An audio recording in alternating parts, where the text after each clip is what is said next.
Hello and welcome to a Tweedy Outdoors video here from the car park at Princes Risborough station. I'm out to do sort of a section of the Ridgeway today. I have walked the entire Ridgeway start to finish years ago in chunks, and I remember this particular section. I did it like today, starting at Princes Risborough up to around about Lewknor, where the Ridgeway crosses the M40, and I remember thinking it's a bit strange and slightly disappointing that for quite a long section of that you can see the ridge of a hill, but at least the modern route of the Ridgeway National Trail does not follow the top of that hill, does not follow the obvious ridge up above, but instead takes a track lower down.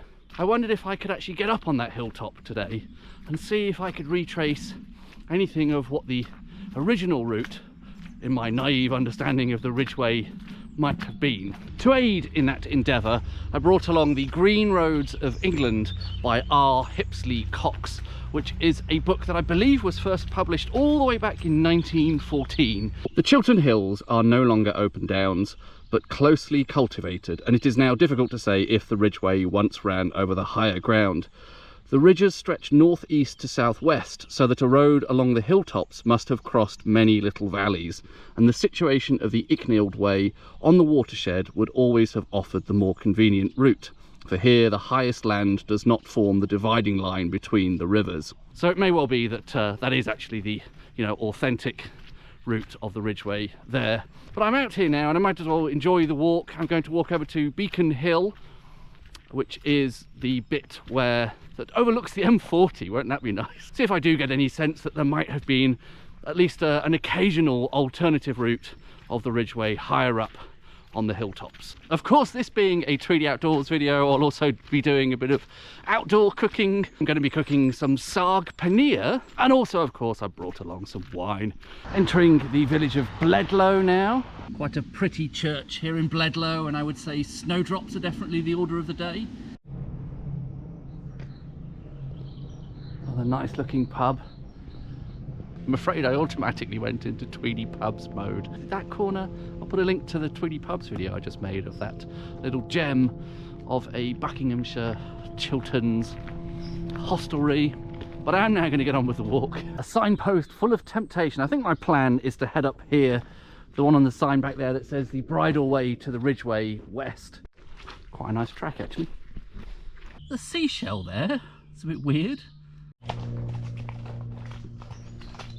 So there we go, I'm now back on the Ridgeway National Trail. Whether or not this particular section is closely following the original or authoritative or real route of the Ridgeway, who knows, but after doing that bit of a climb up that old track, the scenery has opened up really rather nicely.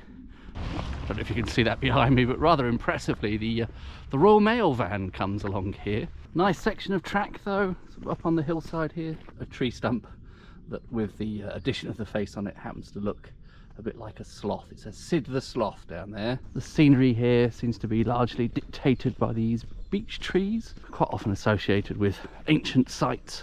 I'm going to leave the Ridgeway / Icknield Way trail now, and once again we're getting a sign pointing to Chinnor Reserve and Barrows. Perhaps that earlier track I neglected to take would have been a shortcut here, but I'm hoping to find some sense of a more ridgy version of the Ridgeway along this stretch. What feels like quite an old sunken track. Decided to switch to the slightly higher up path rather than the one in the ditch down there, and I suppose you do get a microcosm of what I've been talking about here, that difference between the Ridgeway versus, in some places, the Icknield Way is used to refer to the path that goes lower down the hillside. I don't think that's consistent as a naming convention. Sometimes that's just a synonym for the Ridgeway, but often sections of that ancient track had a bit on the hilltops for wintertime use apparently, and a bit down in the valley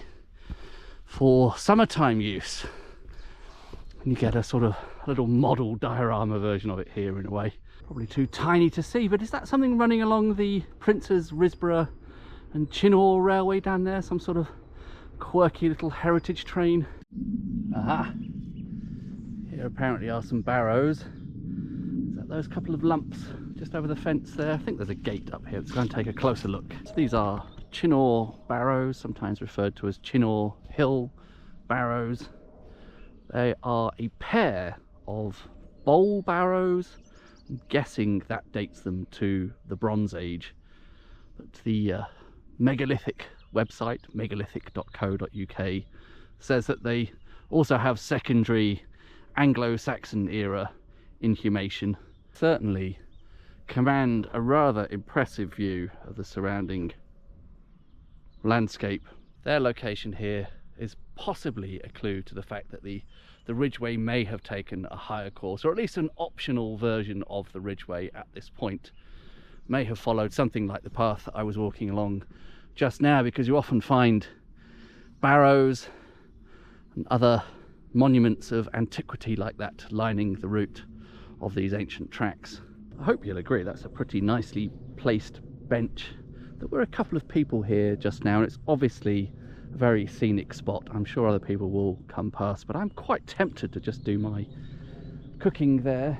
I do have some company, but I think I'm just going to crack on. Today I'm going to be making some Sag Paneer, that Indian dish, curry I suppose you could call it, which is a mixture of paneer cheese, a block of that there, and some spinach cooked in some spices. I'm going to slightly cheat on the rice this time. I haven't had a very good track record of cooking rice out in the field, so I brought one of these somewhat pre-cooked rice pod packet things. I believe you can just stir fry these. Normally at home you'd bung them in the microwave for a couple of minutes, but I think you can actually just stir fry it. First of all, an onion. Bit on the soft side, but I'm sure it is fine. I believe this lid for the pan, this MSR cook set, will also function as a frying pan, hopefully. Oh look, it's burning straight away. Brilliant. I guess we can call that seasoned now, can we? Into that go those onions. Oh, what am I doing? I don't need to use that as a frying pan, because I've got this pan, so all of that stuff can go in there, and I'll just use this for I'm going to just use this for stir frying the rice later. So the rice will be slightly oniony, but that's all good. Chopping up some ginger to the lovely smell of burning onions beside me. Go in. I'm going to chop up some garlic. I do wish with these gas stoves there was an easy way of getting it onto the minimum setting without just sort of turning it off. Goes the garlic. Hello. Hi.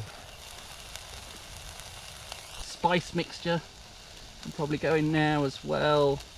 This is a sort of garam masala: cumin, coriander, black pepper, and a bit of turmeric. Might throw the spinach in now, because that's going to need these chunks. Doesn't look very appealing, does it? It's probably not a bad thing if we get a bit of liquid in there now. I've got a couple of dried chili peppers, so I'd stick that liquid in. That might stop it burning quite so badly. Going to chop up this paneer. I don't know, roughly into chunks, I guess. Be quite rustic.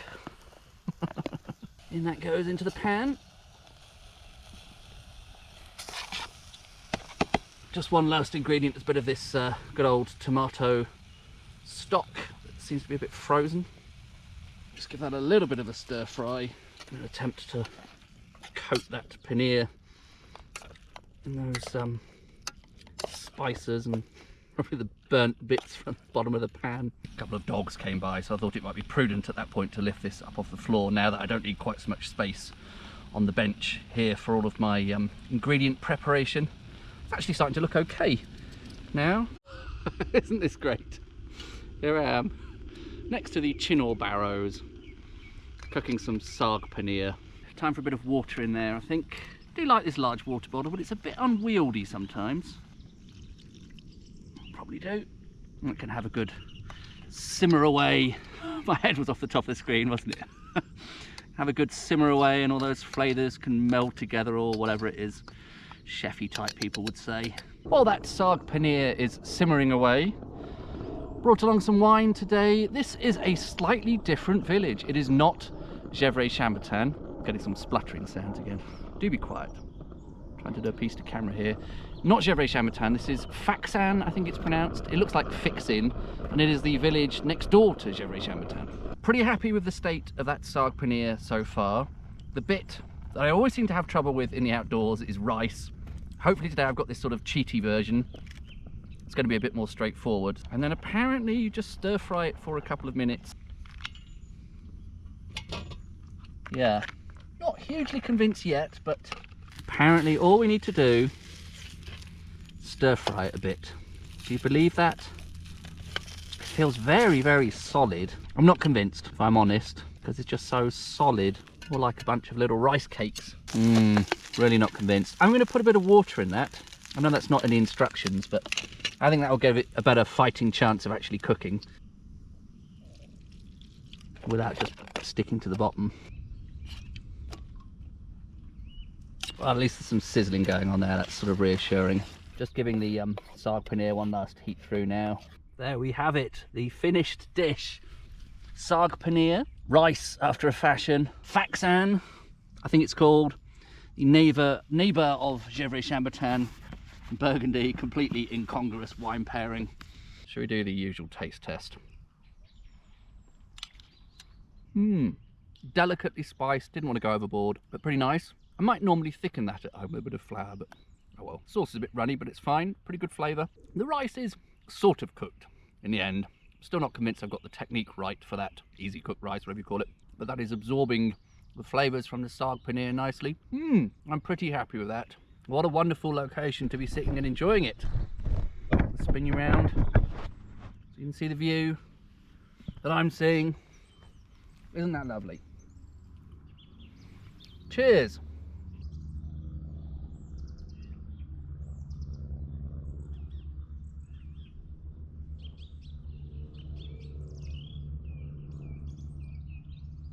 What a beautiful spot. A chap just walked past and said, "You're a rare sight." Sat up here, dressed in a suit, drinking a bottle of wine. It's pretty normal to me. It's 3 o'clock now. I would very much like to just while away the rest of the day here, but probably only, I don't know, a couple of hours left of useful daylight. So I suppose I'm going to have to continue on my walk. Really taken with Chinnor Hill, with its pair of barrows.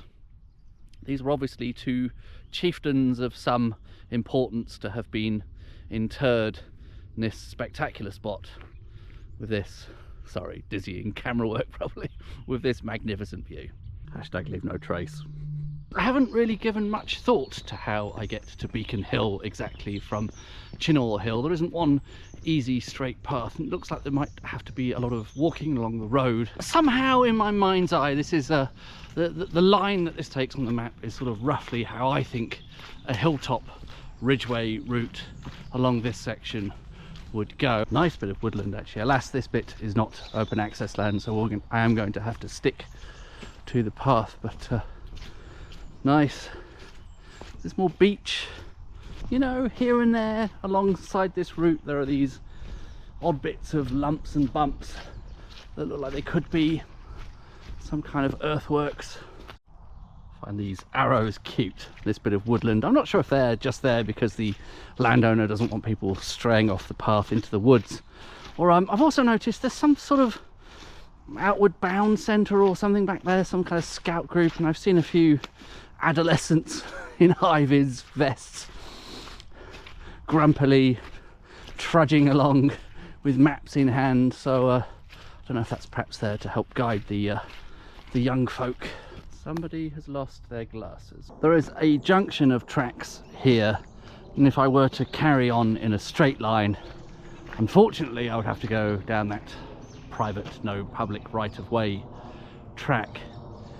I suspect, you know, if this is any kind of ancient route here, that because it's more of a straight line, doesn't lose any height, importantly, I suspect that is probably more likely the ancient track here. But alas, to stick to the footpaths in the public rights of way, I'm going to have to take this slight diversion, which does also lose a bit of height, regrettably. Nice slightly sunken track now.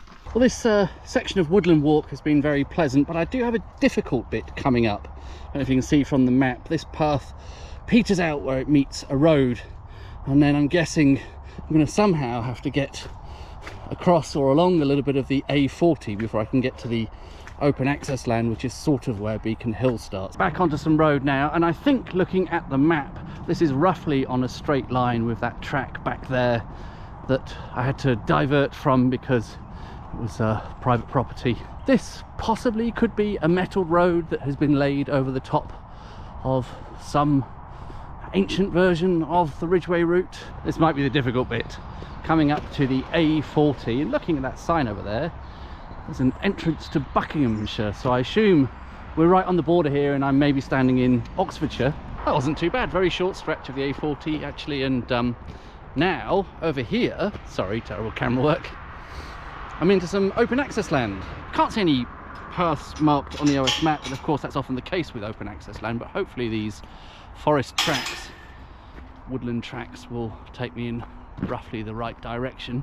This is great. This has worked much better than I expected. It's a little bit disconcerting that, you know, these paths are not marked at all on the OS map, but then, you know, as I say, it's open access land, so in a way they don't need to be. It's a little bit windy and wiggly. It's very hard to say if this particular path that I'm on now has any bearing to any kind of ancient track, but I am, roughly speaking, going parallel with the modern route, if you can call it that, of the Ridgeway National Trail / Icknield Way. I think they join together at this point, and I'm 100 meters higher up, so surely at least some of the time this must have been a useful, a valuable diversion, or, you know, who knows, possibly even the main route. I don't feel like I've had to do a lot of dipping into valleys and back out again, as the book The Green Roads of England was suggesting earlier. Interesting, this wood still has those pointy arrows. Not exactly sure what they're indicating now. That certainly can't be telling you where the right of way is, because, as I say, this is all open access land. Sorry about the helicopter noise, but I'm increasingly getting a sense that I am on a kind of ridgeway now. This original path has merged onto a slightly more major track. Some sort of random earthworks along one side, that could be natural, who knows. Big pit there. Beech trees, as I said earlier, I think they're often an indicator. And look, you know, I only have to go in that direction, all downhill. There's a little bit of a plateau up above me, but really not much. It's kind of a ridge. Another one of these bowls in the landscape here. I wonder what these represent. They are marked on the Ordnance Survey map, but not labelled in any way. It just shows the little lines. Bit of a view down there, all the way down to those people who think they're on the Ridgeway, down in the valley there, the foot of the hill. Another one of those bowls. I'm loving this bit of woodland. It's a delight, and I seem to have the whole thing to myself. I just passed one person near the road back there. There was an actual public footpath passing through the open access land back there, and I was tempted to follow that for a bit because that seemed to go roughly in the direction I wanted, but then I noticed it actually went downhill a lot, and on closer inspection there was this track along the edge instead. And I think this is the key. This is my technique, is just to always avoid losing any height wherever there's a track or a path that keeps to more or less the top of the hill, and that feels like a better candidate. Apparently some sort of sculptured trail along here, perhaps that explains that oddity I saw back there, nicely illuminated by the sun. I think I'm now coming on to Beacon Hill, possibly. Maybe all of this has been Beacon Hill, but the sort of open bit beyond the woodland. Evening, ladies. Wow, I don't know how that is coming out on screen, but I've just come over the brow of the hill here, presumably near the top of Beacon Hill. Beautiful views. It's a little bit hazy, but there's this nice silvery light. Wow.